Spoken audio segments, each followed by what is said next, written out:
Bueno, esta semana seguimos estudiando la verdad presente en Deuteronomio y el título de nuestra lección es Porque ¿qué nación grande hay? Ahora, ¿esto es verdad presente para nosotros? Vamos a ver que hemos estudiado Deuteronomio 4 y la pregunta es ¿cuál es la verdad presente para nosotros en Deuteronomio 4? En Deuteronomio 4 hay una clara enseñanza y una profecía para el pueblo adventista, que es el antitipo del pueblo de Israel. El pueblo que tiene por misión el recuperar el conocimiento de la verdad echada por tierra por el hombre de pecado, encontrando la puerta por la que los miembros de la iglesia primitiva entraban en el reposo preparado por Dios para ellos, por la puerta por la que entraban en el antitipo de Canaán y entraban al reino de Dios. Y todo eso tenemos que hacerlo para volver a tener el Evangelio eterno y para que los lugares asolados puedan ser reedificados. Y en Deuteronomio 4, cuando lo leemos nos damos cuenta que Moisés le recuerda a su pueblo lo que ocurrió en Sitim, antes de entrar en Canaán, cuando algunos de ellos empezaron a fornicar con mujeres y adoraron a Baal Peor. Y les recuerda que todo el que hizo esto pereció y no pudo entrar en la tierra prometida. Fíjense que lo cual es un tipo para nosotros, porque en este tiempo nosotros tenemos la misión de predicar el mensaje del tercer ángel, anunciando que el que adore a la bestia y a su imagen, la cual es el antitipo de Baal Peor, no va a entrar en reposo de Dios. Por eso es importante, justamente como Dios nos dijo, que pongamos línea sobre línea todas estas palabras. Y en Deuteronomio 4, 1-4, Moisés empieza diciendo: Ahora pues, oh Israel, oye los estatutos y decretos que yo os enseño, para que los ejecutéis y viváis, y entréis y poseáis la tierra que Jehová, el Dios de vuestros padres, os da.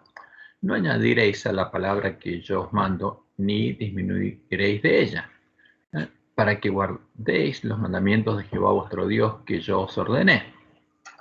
Y esto es muy importante, y Jesús lo repite también en el Apocalipsis. No tenemos que agregar ni quitar a la ley y al testimonio. Y sigue diciendo Moisés: vuestros ojos vieron lo que hizo Jehová con motivo de Baal Peor, porque empieza poniendo en contexto sus palabras Moisés hablándoles de Baal Peor, que a todo hombre que fue en pos de Baal Peor destruyó Jehová tu Dios de medio de ti. Todo el que fue en pos de Baal Peor fue destruido. Mas a vosotros, más vosotros que seguisteis a Jehová vuestro Dios, todos estáis vivos hoy. Y ellos son los que entraron, serían los que entrarían en Canaán. ¿Quiénes? Los que siguieron a Jehová. Ahora, y lo mismo pasa en nuestro tiempo, como Dios lo dice en Malaquías.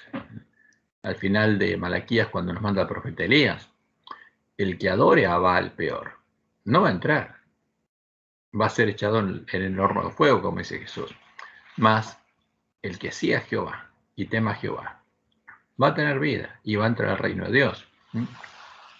Ahora, ¿quiénes quedaron vivos y entraron en la tierra prometida?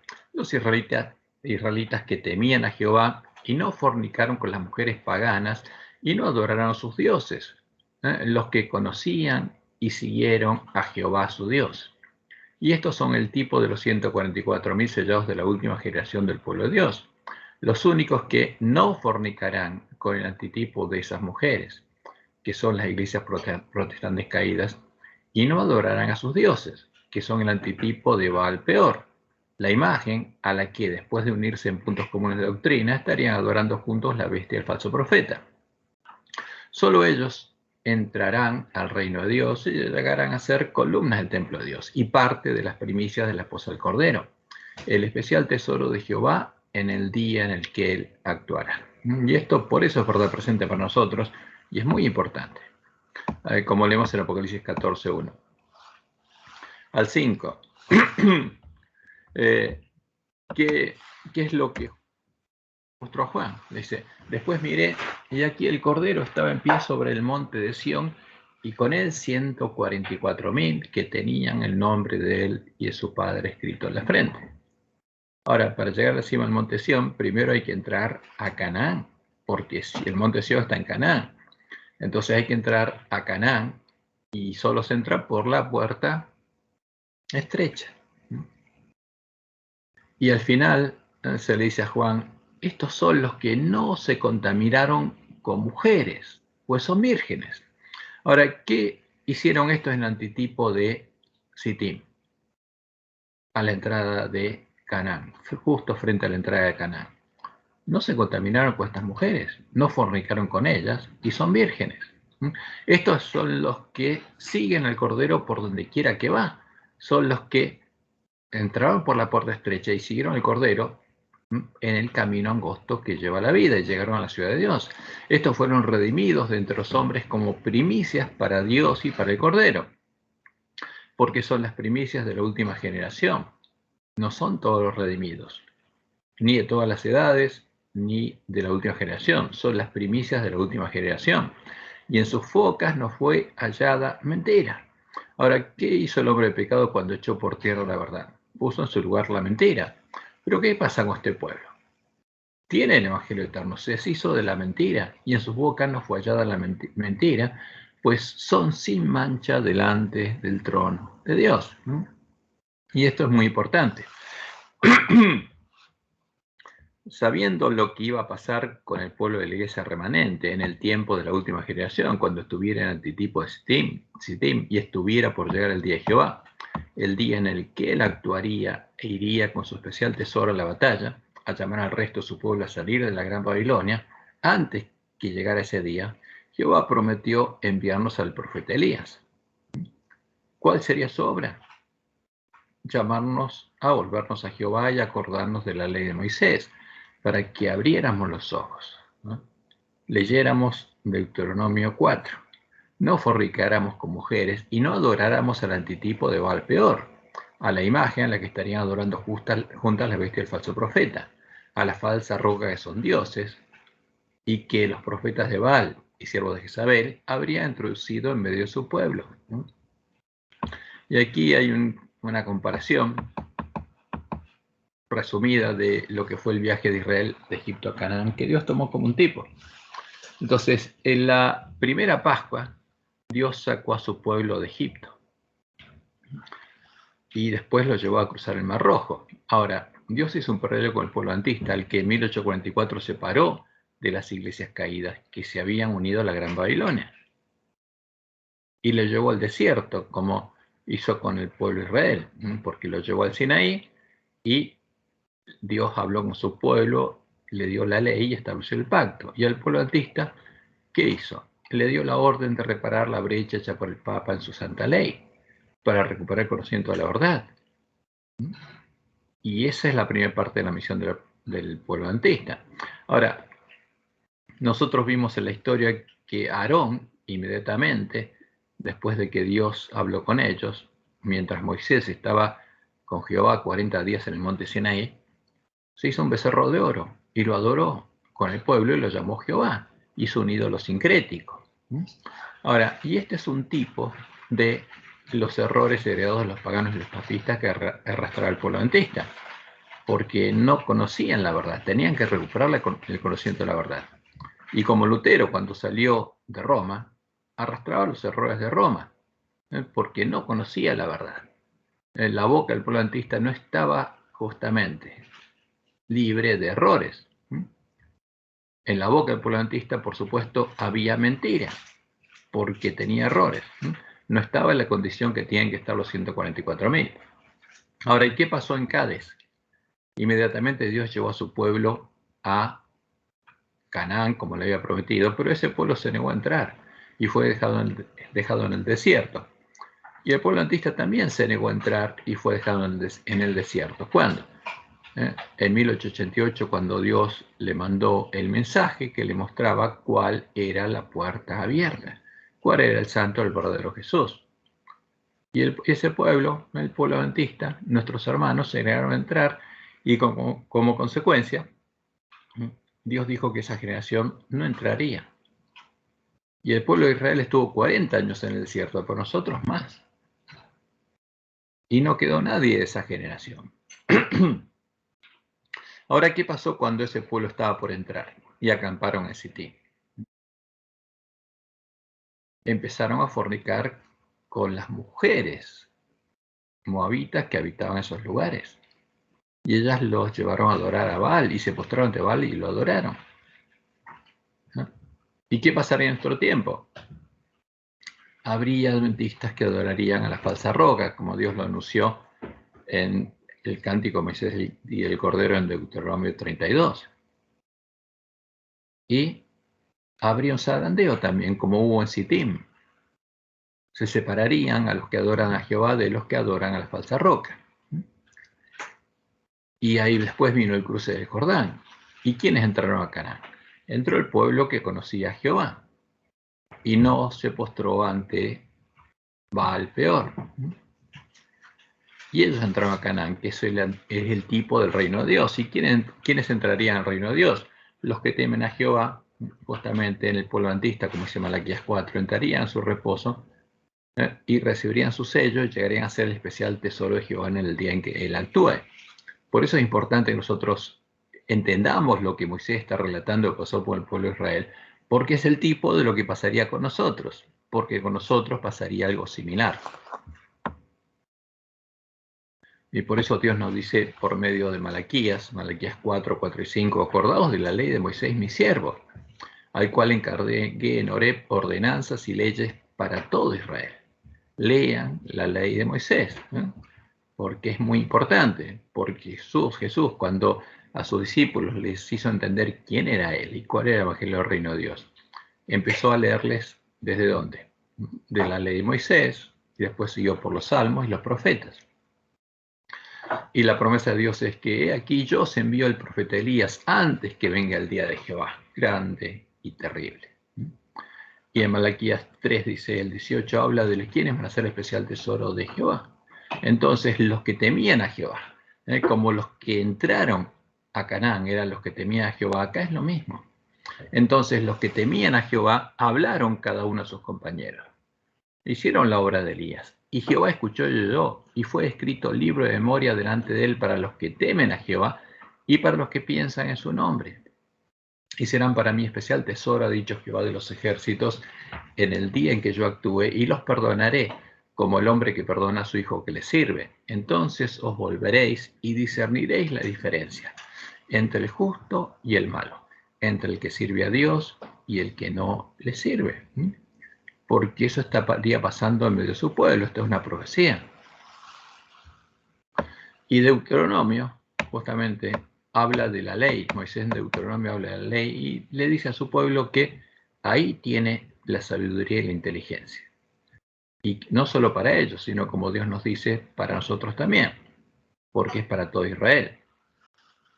La ley de Moisés es el conjunto de leyes y ordenanzas que Dios le dio a Moisés para su pueblo y, como lo indica a través de Malaquías, también para nosotros, para todo Israel, para todos los que entraran en Canaán y en el antitipo de Canaán. O sea, para los israelitas que entraron en Canaán y para nosotros que tenemos que entrar en el antitipo de Canaán. Estatutos y juicios justos que, si los guardaba, serían la inteligencia, la sabiduría de Israel. Y Moisés sigue diciendo,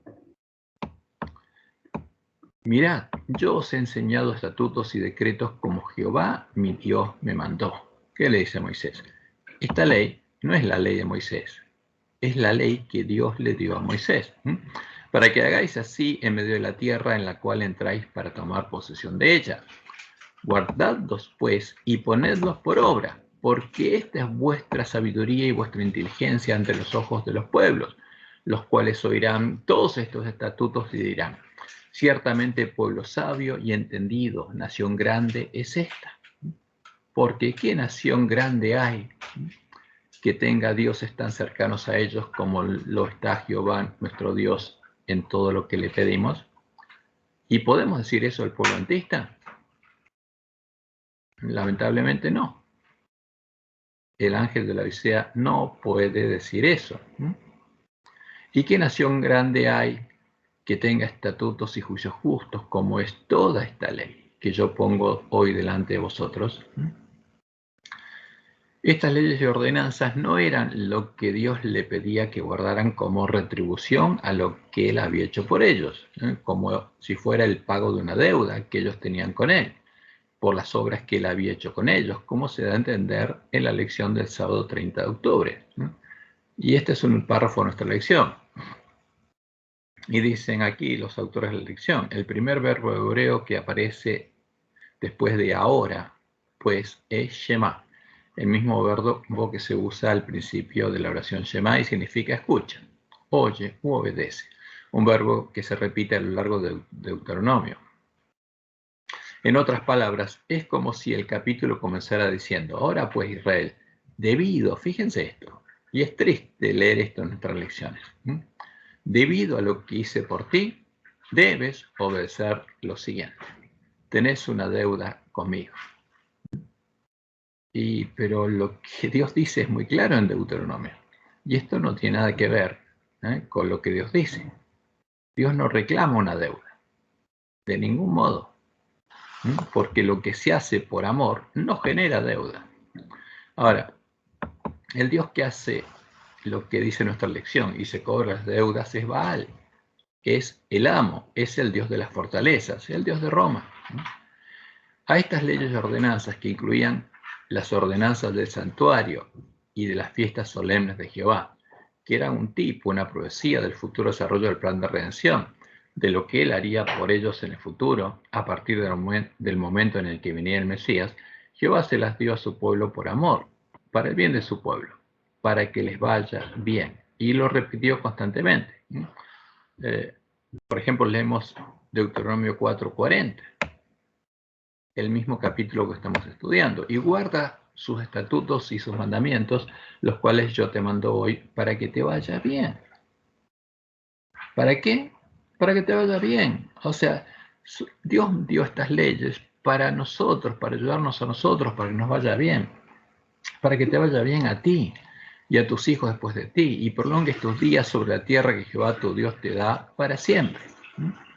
Ahora, en Deuteronomio 5:16, que nos dice Moisés, honra a tu padre y a tu madre como Jehová tu Dios te ha mandado, para que sean prolongados tus días y para que te vaya bien sobre la tierra que Jehová tu Dios te da. Porque si ese pueblo no guardaba los mandamientos y Dios se alejaba de ellos, iban a ser quitados de esa tierra. Y leemos en Deuteronomio 6:3, oye pues, oh Israel, y cuida de ponerlos por obra para que te vaya bien. Ahora, y eso se repite para que te vaya bien, porque esto Dios se los dio por amor. Deuteronomio 6:18. Y haz lo recto y bueno ante los ojos de Jehová, para que te vaya bien, y entres y poseas la buena tierra que Jehová juró a tus padres. Y en Deuteronomio 12:28 leemos, guarda y escucha todas estas palabras que yo te mando, para que, haciendo lo bueno y lo recto ante los ojos de Jehová tu Dios, te vaya bien a ti y a tus hijos después de ti para siempre. Ese es el objetivo de la ley. Para que le vaya bien al pueblo de Dios, no porque tuviera una deuda. Dios sabía que la principal tentación que ellos tendrían sería, ¿qué cosa? Caer en la idolatría, como ocurrió en Sinaí y en Baal Peor. Por eso, en el resto de Deuteronomio 4, Moisés les recuerda que ninguna figura vieron el día en el que Jehová habló con ellos desde el cielo, para protegerlos, para su bien. Ahora, los que en Sitín adoraron a los ídolos, ¿a qué adoraron? Se postraron ante imágenes, ante ídolos. El día que estuviste delante de Jehová tu Dios en Horeb, cuando Jehová me dijo, reúneme el pueblo para que yo les haga oír mis palabras, las cuales aprenderán para temerme todos los días que vivieren sobre la tierra, y las enseñarán a sus hijos, y os acercasteis y pusisteis el pie, y os pusiste al pie del monte, y el monte ardía en fuego hasta en medio de los cielos con tinieblas, nube y oscuridad, y habló Jehová con vosotros en medio del fuego. ¿Qué les dice Moisés? Oísteis la voz de sus palabras, mas a excepción de oír la voz, ninguna figura visteis. ¿Y cuándo le dice esto? Después de que los que adoraron a los ídolos, a las imágenes, habían muerto. ¿Y a quién se los dice? A los que temían a Jehová, para recordárselos, especialmente para nosotros. Y le sigue diciendo Moisés después, guardad pues vuestras almas, pues ninguna figura visteis el día que Jehová habló con vosotros de medio del fuego. Ahora, ¿y por qué se preocupó Jehová de esto? Y es claro, porque todo lo que hace Dios lo hace para nuestro bien, para que no os corrompáis. Dios no le mostró ninguna imagen, no vieron nada. ¿Para qué? Para que no se corrompieran e hicieran para ellos qué cosa, escultura, imagen de figura alguna, efigie de varón o hembra, figura de animal alguno, figura de ave alguna, etc. Porque el hombre se corrompe por estas cosas. No sea que alces tus ojos al cielo y viendo el sol y la luna, las estrellas y todo el ejército de ellas, seas impulsado y te inclines a ellos y les sirvas, como quienes, como todos los paganos. Porque Jehová tu Dios los ha concedido a todos los pueblos debajo de los cielos. Y les dice, guardaos, Moisés, cuídense, no os olvidéis del pacto de Jehová vuestro Dios, que él estableció con vosotros, y no os hagáis escultura o imagen de ninguna cosa que Jehová tu Dios te ha prohibido. Porque todos los ídolos son imágenes, están basados en imágenes, filosóficas o físicas. Y en Éxodo 20, 22 al 23, ahí tenemos registrado lo que Dios le dijo a su pueblo. Y Jehová dijo a Moisés, así dirás a los hijos de Israel, vosotros habéis visto que he hablado desde el cielo con vosotros, y ninguna figura vieron. No hagáis conmigo dioses. No se genere un ídolo sincrético, no hagan imágenes, le llamen Jehová. Y al enviarnos al profeta Elías a llamarnos a acordarnos de la ley de Moisés y a leer, oír y guardar las palabras de la profecía, Jehová tiene el mismo deseo para nosotros, que nos vaya bien, para que podamos llegar a ser bienaventurados, para que podamos llegar a ser su especial tesoro. Entonces, si esto fue escrito para nosotros, tenemos que entender lo que sucedió en Baal Peor, porque es un tipo de lo que estaría sucediendo con nosotros. En Sittim sucedieron eventos que, al anunciar el futuro desarrollo del gran conflicto, fueron tomados por Dios como el tipo de varios de estos eventos futuros. Ahora, ¿qué pasó en Sittim? Moraba Israel en Sittim y el pueblo empezó a fornicar con las hijas de Moab, las cuales invitaban al pueblo a los sacrificios de sus dioses. Y el pueblo comió y se inclinó a sus dioses. ¿Por qué? Porque estas mujeres sedujeron al pueblo y empezaron a fornicar con ellos, y después de fornicar con ellos, los llevaron a sus fiestas y sus sacrificios, a sus fiestas religiosas. Y el pueblo comió y se inclinó a sus dioses. Así acudió el pueblo a Baal Peor. Y el furor de Jehová se encendió contra Israel, y Jehová dijo a Moisés, toma a todos los príncipes del pueblo y ahórcalos ante Jehová delante del sol. ¿A quiénes? Porque estas mujeres no buscaron cualquiera, buscaron los príncipes y los sedujeron. ¿Y quién eran los príncipes? Los jóvenes. Buscaron a los más jóvenes y los sedujeron. ¿Y qué les dijo Jehová? Ahórcalos delante del sol, no pueden entrar. Y esto no se puede permitir en el pueblo de Dios. Y el ardor de la ira de Jehová se apartará de Israel. Entonces Moisés dijo a los jueces de Israel, matad cada uno a aquellos de los vuestros que se han juntado con Baal Peor. ¿Quién tenía que hacer esta obra? Sus mismos parientes. Era algo muy delicado. Y aquí un varón de los hijos de Israel vino y trajo a una madianita a sus hermanos. O sea, ya no solamente se acostaban con ellas, iban a sus fiestas, sino que ahora les traían al pueblo, a sus hermanos. A ojos de Moisés y de toda la congregación de los hijos de Israel, mientras lloraban ellos a la puerta del tabernáculo de reunión. Y lo vio Fines, hijo de Eleazar, hijo del sacerdote Aarón, y se levantó de en medio de la congregación y tomó una lanza en su mano, y fue tras el varón de Israel a la tienda. ¿Por qué? Lo trajo a su tienda. Y estaba acostado con esa mujer a la luz del día. Y los alació a ambos, al varón de Israel y a la mujer por su vientre. Y cesó la mortandad de los hijos de Israel. Y murieron en aquella mortandad 24,000. Entonces Jehová habló a Moisés diciendo, Fines, hijo de Eleazar, hijo del sacerdote Aarón, ha hecho apartar mi furor de los hijos de Israel. llevado de celo entre ellos, por lo cual yo no he consumido en mi celo a los hijos de Israel.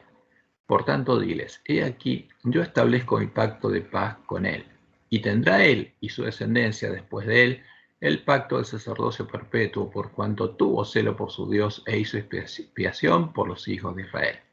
Ahora, Fines hizo lo mismo que harían todos los siervos de Dios. Hizo lo mismo que haría Elías. Ahora, ¿quiénes murieron? ¿Quiénes fueron estos 24.000? Todos los que fornicaron con mujeres y adoraron a Baal-peor. Y el nombre del varón que fue muerto con la madianita era Simri, hijo de Salu, jefe de una familia de la tribu de Simeón. Y el nombre de la mujer madianita muerta era Cosbi, hija de Sur, príncipe de pueblos, padre de la familia en Madián. Ahora, ¿con quién se acostaron? Con las princesas de estos pueblos. Pero ¿qué pasaba? Estas princesas, con la costumbre pagana, eran sacerdotisas de Baal. Y la costumbre de ellas es, en los cultos a Baal, era acostarse con los que iban a adorar. Eran rameras. Eran rameras religiosas. Como por eso Dios habla de la gran ramera y sus hijas. Como lo relata Moisés en Números 31:16, el que aconsejó a Balac, el rey de Moab, a hacer que las mujeres moabitas, sacerdotisas de Baal-peor, se acercaran al pueblo de Israel, los sedujeran, fornicaran con ellos y los llevaran a adorar a sus dioses, fue Balaam. ¿Y quién era Balaam? Era profeta de Jehová. Y esto es muy importante, porque alguien que era profeta de Jehová, codiciando la recompensa que le ofreció Balac, el rey enemigo, se convirtió en mercenario. Ahora, y esto se repetiría. Se repitió en el tiempo de la apostasía y se repetiría en nuestro tiempo. Como leemos en Números 31:16. Y aquí, por consejo de Balaam, ellas fueron causa de que los hijos de Israel prevaricasen contra Jehová en lo tocante a Baal-peor, por lo que hubo mortandad de la congregación de Jehová. ¿Quién fue el consejero del rey enemigo? Balaam. ¿Y quién era Balaam? Profeta de Jehová, ministro de Jehová. Y ese es un tipo muy importante que nosotros tenemos que entender, porque en nuestro tiempo se estaría repitiendo lo mismo. Y en Patriarcas y Profetas encontramos, o sea, como lo cita nuestra lección en la lección del viernes, encontramos el siguiente relato de estos hechos, en que lo vamos a tomar más ampliado, en el que se nos muestra cuál fue el objetivo y el accionar de las mujeres, que son el antitipo de las iglesias protestantes caídas. Y se nos dice ahí, al principio hubo muy pocas relaciones entre los israelitas y sus vecinos paganos, o sea, cuando ellos llegaron a Sittim y acamparon. Pero después de algún tiempo, las mujeres madianitas comenzaron a introducirse en el campo. La aparición de ellas no causó alarma y tan cautelosamente llevaron a cabo sus planes que nadie llamó la atención de Moisés al asunto. Estas mujeres tenían por objetivo, o sea, vinieron a unirse a buscar al pueblo adventista, que es el antitipo de eso, por eso pasaría en todo el tiempo, con un objetivo. ¿Con qué objetivo vendrían a buscar al pueblo adventista? Con el mismo objetivo que buscaron al pueblo de Israel. Estas mujeres tenían por objeto, en sus relaciones con los hebreos, seducirlos para hacerles violar la ley de Dios, llamar la atención a costumbres y ritos paganos e inducirlos a la idolatría, porque el objetivo final era llevar a adorar a Satanás y a los demonios. Ocultaron diligentemente estos motivos bajo la máscara de la amistad. Y ahora pasaría lo mismo. De modo que ni siquiera los guardianes del pueblo lo sospecharon. Por consejo de Balaam, el rey de Moab decidió celebrar una gran fiesta en honor de sus dioses y secretamente se concertó que Balaam indujera a los israelitas a asistir. Ahora, si ese Balaam está en medio del pueblo antista, Balaam tendría que estar induciendo al pueblo antista a ¿qué? A asistir y a unirse a esas mujeres. Tendría que ser alguien que estableciera puentes con esas iglesias. Ellos lo consideraban profeta de Dios. ¿Qué pasó con el pueblo de Israel? Dice, lo consideraban profeta de Dios porque era profeta de Dios. y no le fue difícil alcanzar su fin. Gran parte del pueblo se reunió con él para asistir a las festividades. Se aventuraron a pisar terreno prohibido y se enredaron en los lazos de Satanás. Hechizados por la música y el baile y seducidos por la hermosura de las vestales paganas, porque estas mujeres eran vestales paganas, que eran sacerdotisas de Baal, eran rameras, desecharon su lealtad a Jehová.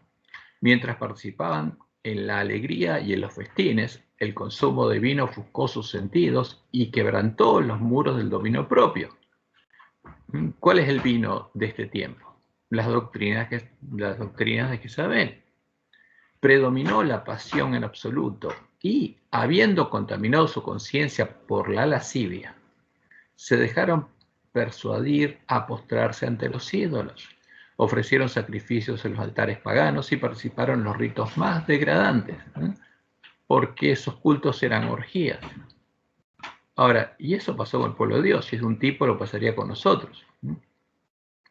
Por eso a Balaam, a Balac, a las mujeres moabitas y a Baal peor, Dios los tomó como tipos en el anuncio de los hechos que volverían a ocurrir en medio de su pueblo en dos periodos específicos.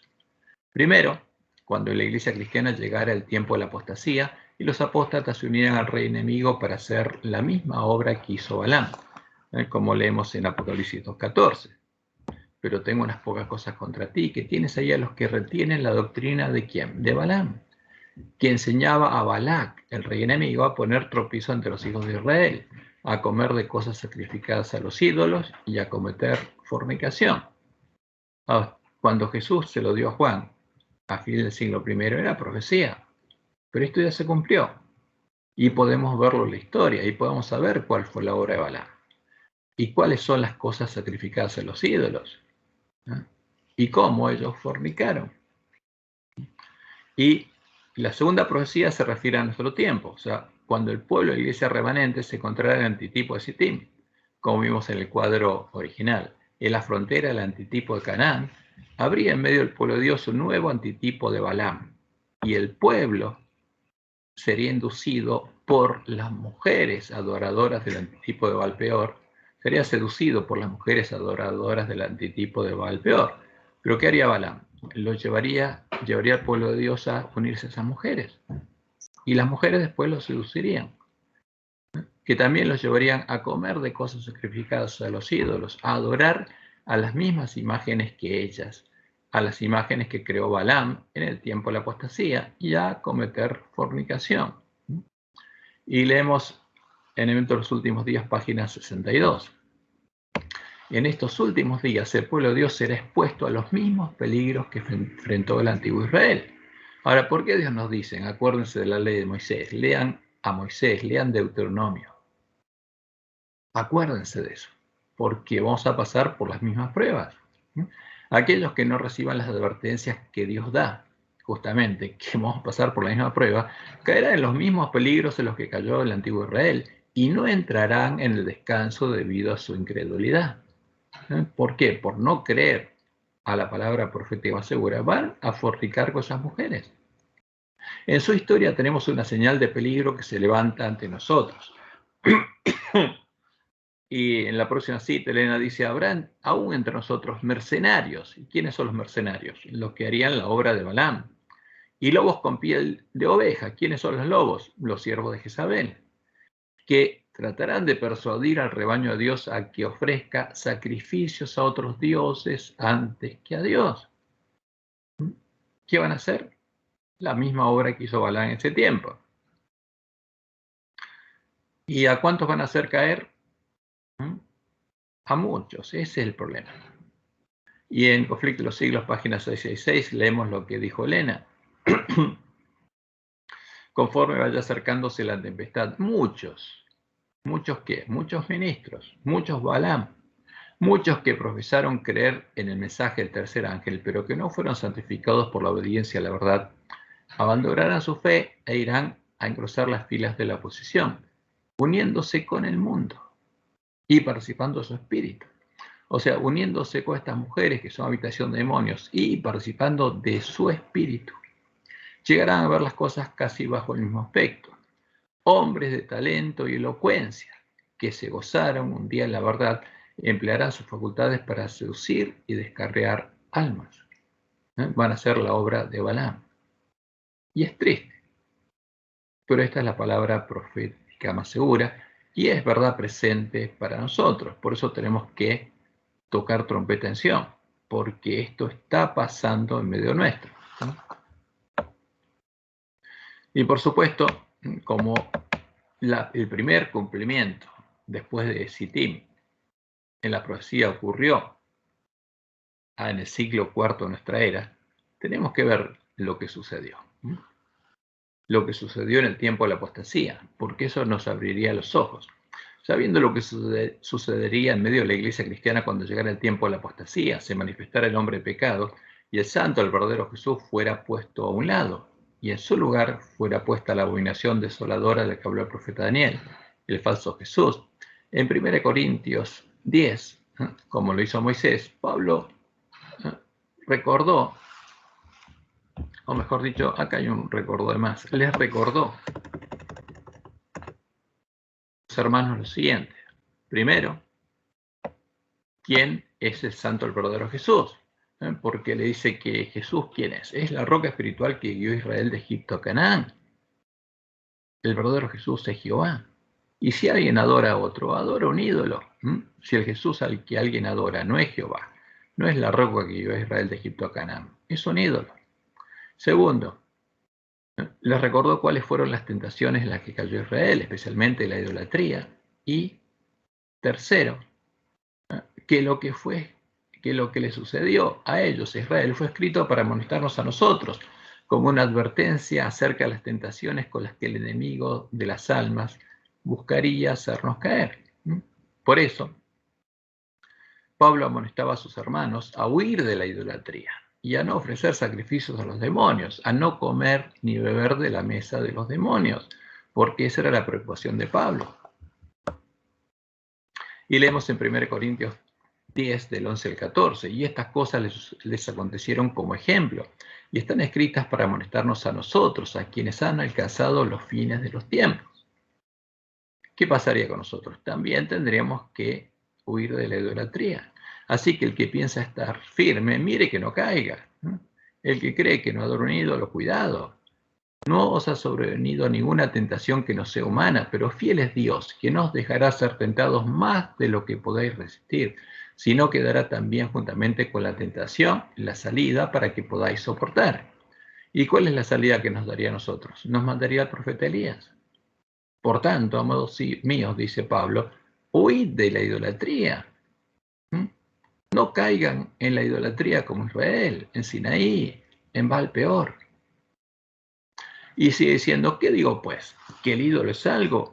¿O que sea algo lo que se sacrifica a los ídolos? Antes digo que lo que los gentiles sacrifican, lo que estas mujeres sacrifican, a los demonios lo sacrifican y no a Dios. Y no quiero que vosotros os hagáis partícipes con los demonios. No podéis beber la copa del Señor y la copa de los demonios. No podéis participar de la mesa del Señor y de la mesa de los demonios. ¿A quién adoró el pueblo de Israel en Baal Peor? A Satanás y a los demonios. Participar de la copa de los demonios y de la mesa de los demonios es lo que hicieron los apóstatas de la iglesia primitiva que hicieron la obra de Balaam, ayudando a Constantino, el rey enemigo y antitipo de Balac, a crear el alimento y la bebida con la que Jezabel, la religión pagana del Imperio Romano, disfrazándose de iglesia, lograría engañar y corromper al pueblo de Dios. Porque eso es lo que podemos ver en la historia. Y leemos en Apocalipsis 14. Pero justamente lo que haría Balaam. Pero tengo unas pocas cosas contra ti, que tienes ahí a los que retienen la doctrina de Balaam, que enseñaba a Balac a poner tropiezo ante los hijos de Israel, a comer de cosas sacrificadas a los ídolos y a cometer fornicación. Y esa obra la siguió ¿quién? Jezabel. ¿Qué hacía esa mujer Jezabel? Enseñaba y seducía a mi siervo, dice, a fornicar y a comer cosas sacrificadas a los ídolos. Esta es la mujer que hizo la obra que hicieron las mujeres justamente en el tiempo de Balaam. Ahora sería esta mujer Jezabel, pero en nuestro tiempo habría muchas mujeres. Pero vosotros, los demás que están en Tiatira, ¿cuántos no tienen esa doctrina? O sea, porque Isabel tenía una doctrina, enseñaba esa doctrina, y el que la tenía llegaba a conocer las profundidades de Satanás. Y ese es el problema, porque el que come de los sacrificados a los ídolos, el que come de la mesa de los demonios, y se hace habitación de demonios, va a llegar a conocer las profundidades de Satanás. Y nosotros sabemos cuándo ocurrió, el pueblo antista también lo sabe, porque Dios fue claro y le mostró a Elena que, aunque ella no llegó a entender todo lo que pasó, ella sabía que ocurrió en el tiempo Constantino, porque Dios se le mostró la visión del conflicto. La conversión, conflicto de los siglos, páginas 53 y 54. La conversión nominal de Constantino. Balak, este es el Balak, el antitipo de Balak, a principios del siglo IV, causó gran regocijo, y el mundo, disfrazado con capa de rectitud, se introdujo en la iglesia. Desde entonces la obra de corrupción progresó rápidamente. El paganismo, que parecía haber sido vencido, vino a ser el vencedor. Ahora, ¿qué introdujo Constantino y Balaam en medio de la Iglesia Universal o Católica del Imperio Romano que crearon? El paganismo. Es pagana. Su espíritu dominó a la Iglesia. El espíritu del paganismo, los espíritus de demonios, habitaron ahí. Sus doctrinas, ceremonias y supersticiones se incorporaron a la fe y al culto de los que profesaban ser discípulos de Cristo, pero no lo eran. Esta avenencia entre el paganismo y el cristianismo dio por resultado el desarrollo del hombre de pecado, predicho en la profecía como oponiéndose a Dios y ensalzándose a sí mismo sobre Dios.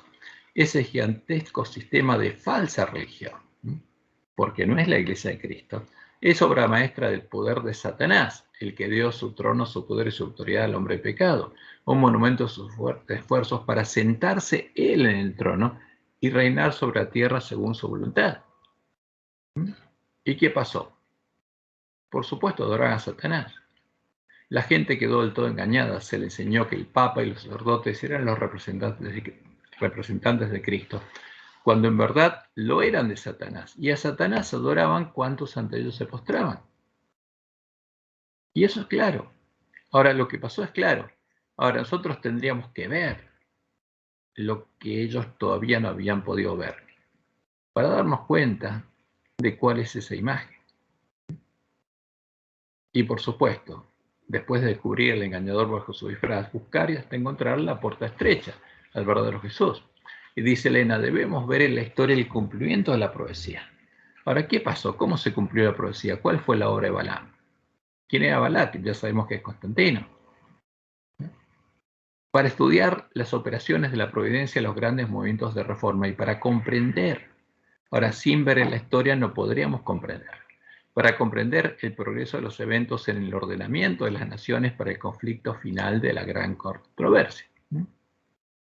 ¿A quién adoraba el hombre de pecado para adorar a Satanás? ¿A qué imagen de Satanás llamaba a Cristo?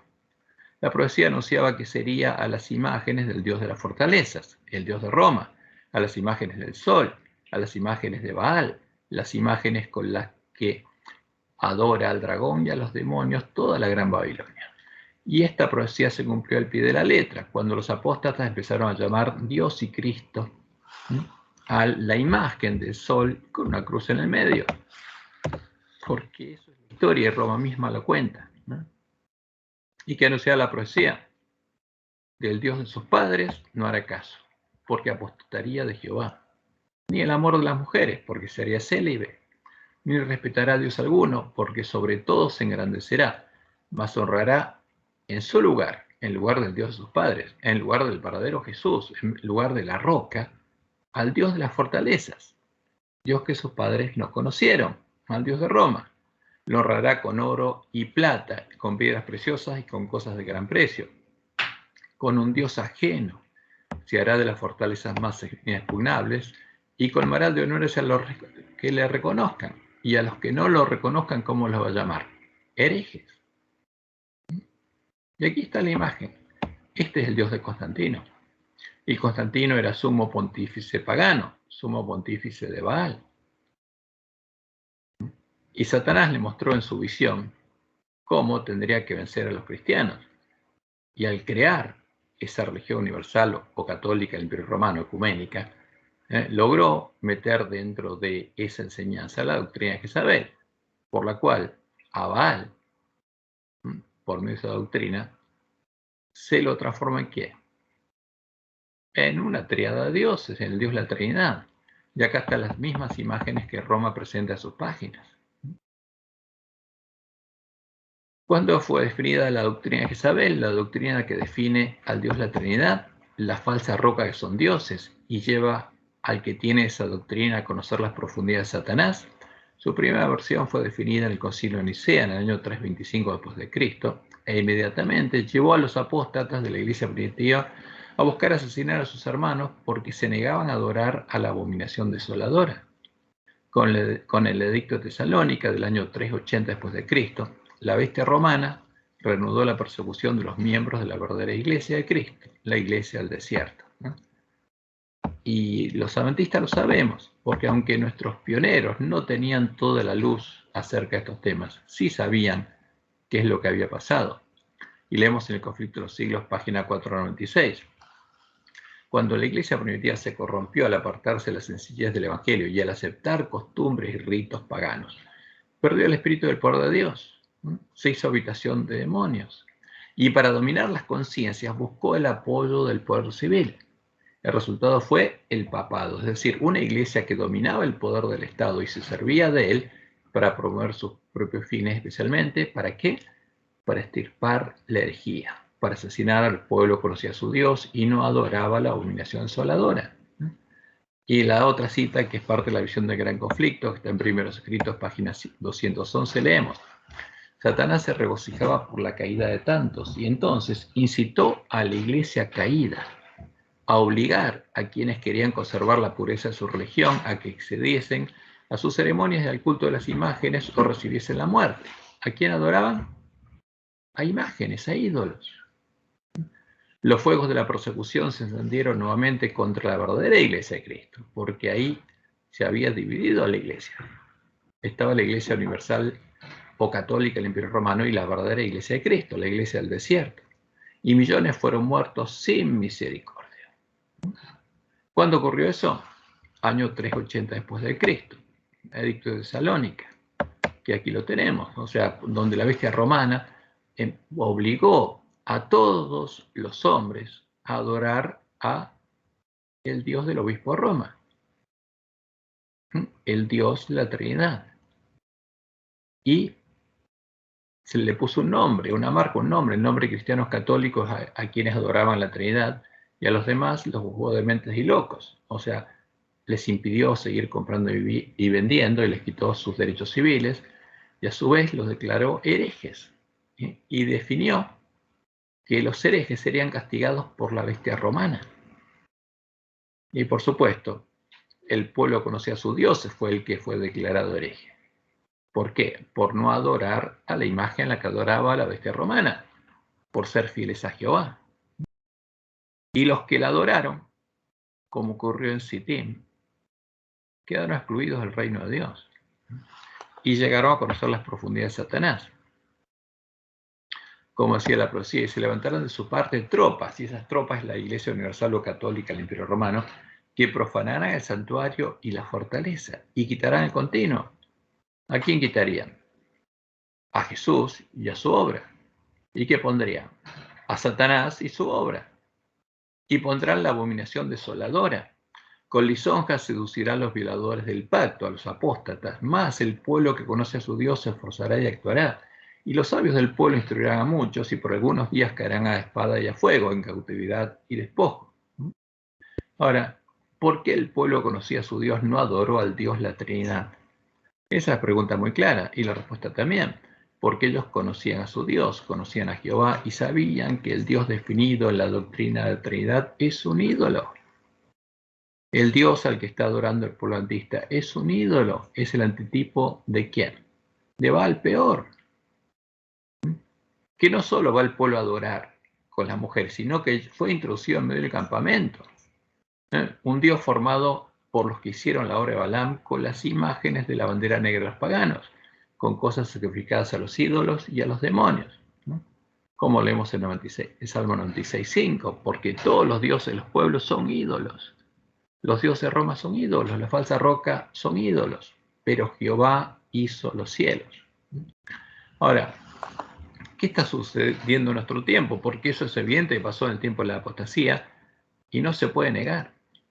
No se puede negar que el Dios de la Trinidad es un ídolo y que en defensa de ese ídolo de la abominación desoladora, Roma solo al pueblo de Dios. Ahora, ¿pero qué está sucediendo en nuestro tiempo? Entre las señales de los tiempos que debería mostrarnos cuál es el tiempo en el que estamos viviendo, una de las más destacadas sería el ver la realización de la unión en puntos comunes de doctrina entre la bestia y el falso profeta, para empezar a adorar juntas al dragón, como anuncia la profecía del Apocalipsis. Y ese evento se consumó el 14 de febrero del año 2010.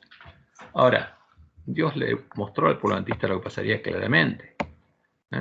Y en estas citas que vamos a leer de Elena de White, que por ahí muchos las conocen, pero otros no.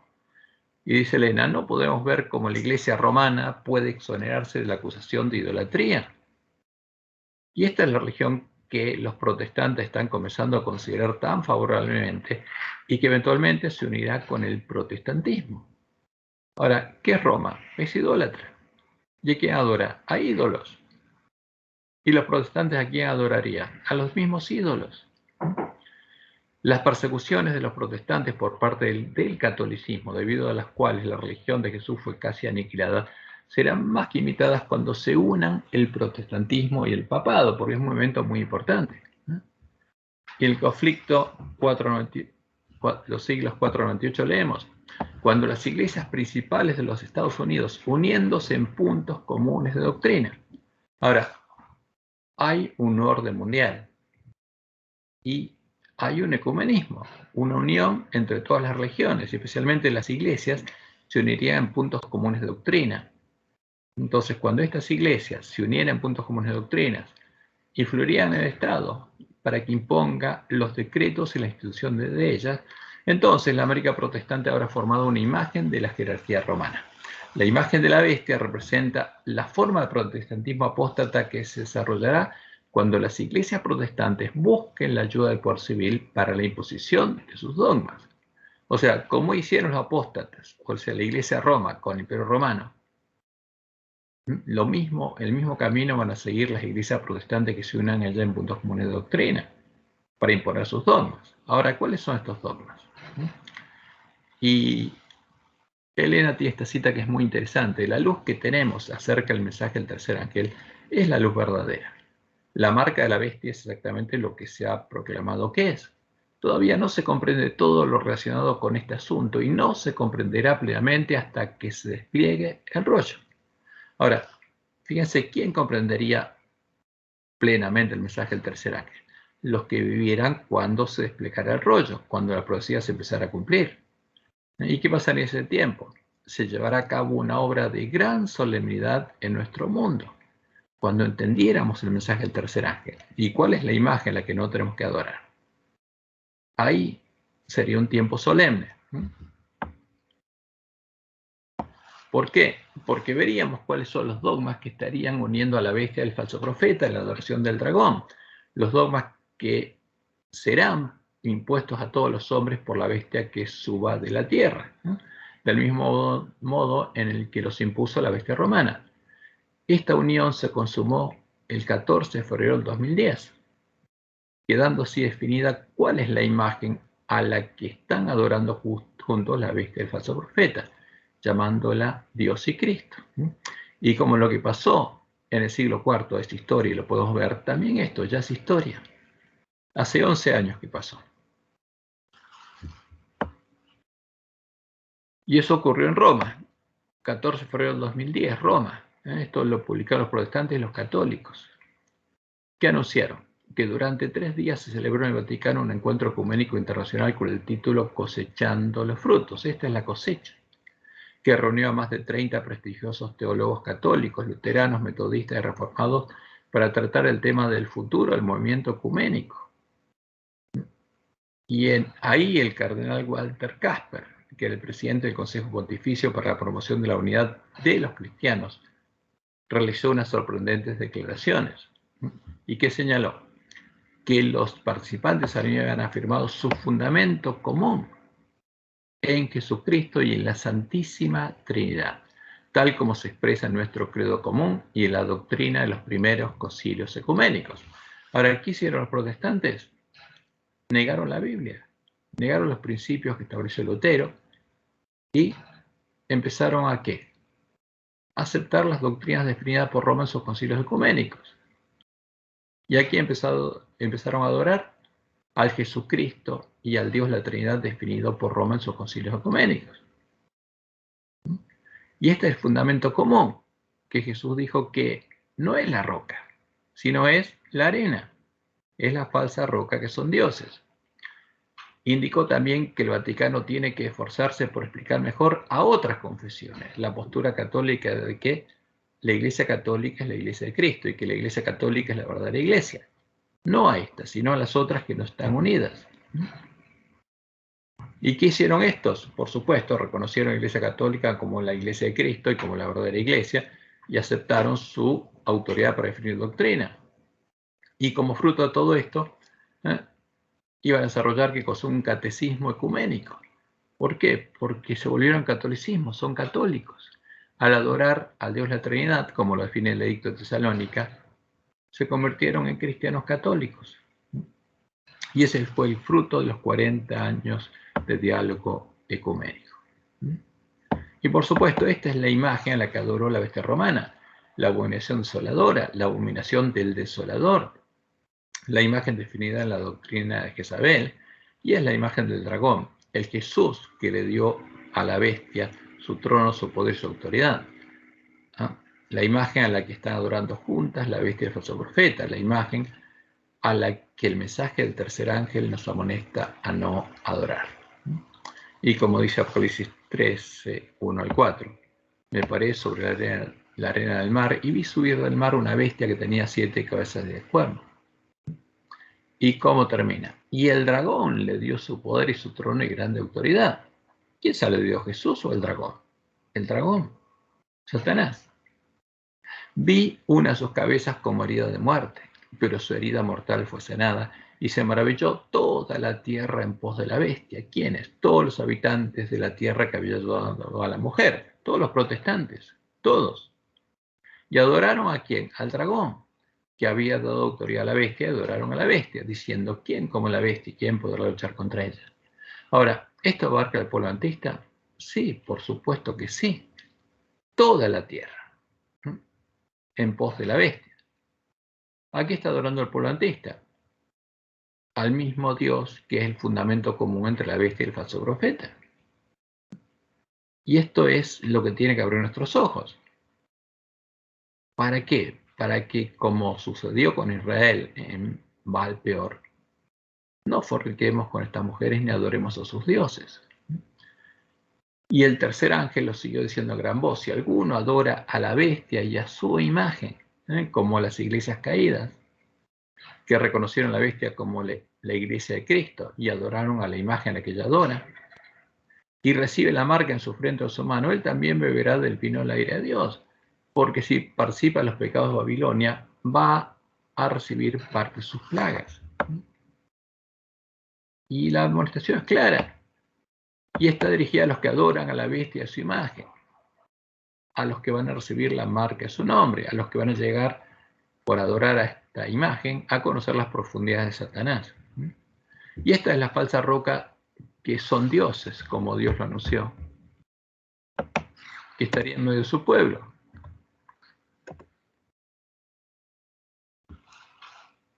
Y este es el cumplimiento de la profecía, y es claro, y no podemos negarlo, salvo que no nos importa en nuestras vidas. Y está hablándole Dios a su pueblo en el cántico Moisés del Cordero, y les dice, porque la roca de ellos no es como nuestra roca, habría dos rocas, la de ellos, la arena, y nuestra roca, la roca del verdadero Israel de Dios. Y ahora nuestros enemigos son de ellos jueces, porque de la vid de Sodoma es la vid de ellos. Ahora, Jesús es la vid verdadera, y esta vid es la vid de Sodoma, de la gran ciudad que se llama Babilonia, Sodoma y Egipto. Veneno de serpiente es su vino. Las doctrinas de Roma, ¿qué son? veneno de serpientes, el vino de Babilonia, y ponzoña cruel de áspides. ¿No tengo yo esto guardado conmigo, sellado en mis tesoros? Mía es la venganza y la retribución. A su tiempo su pie resbalará, porque el día de su aflicción está cercano, y lo que le está preparado se apresura. Porque Jehová juzgará a su pueblo. Entonces, ¿cuándo estaría sucediendo esto? Cuando hubiera llegado el día en el que Dios juzgaría a su pueblo. Por eso el mensaje del primer ángel, el día de su juicio ha llegado. Y por eso el mensaje del segundo y tercer ángel. Entonces, ¿por qué la falsa roca está en medio del pueblo de Dios? Porque Babilonia le dio beber su vino a todas las naciones. ¿Y cuál es la amonestación? El mensaje de Elías. Es a que no adoremos a la bestia ni su imagen. Porque Jehová juzgará a su pueblo, y por amor de sus siervos se arrepentirá, cuando viere que la fuerza pereció, y que no queda ni siervo ni libre, que todos son desventurados, miserables, pobres, ciegos y están desnudos. Y dirá, ¿dónde están sus dioses? La roca en que se refugiaban, la falsa roca, que son dioses. ¿Dónde está el Dios la Trinidad? Que comían la grosura de sus sacrificios y bebían el vino de sus libaciones. Levántense, que se levanten las hipóstasis del sol, que os ayuden y os defiendan, que Baal los defienda. Ahora, si quieren adorar a Baal, Baal los tiene que defender y Baal tiene que contestar sus oraciones. Dense cuenta, unjan sus ojos con colirio para que vean por qué esa es la causa de su estado. Le están orando a Baal. Ved ahora que yo soy y no hay dioses conmigo. Yo no soy parte de un Dios trinitario. Jehová es una persona, yo soy, y no hay dioses conmigo. Yo voy a morir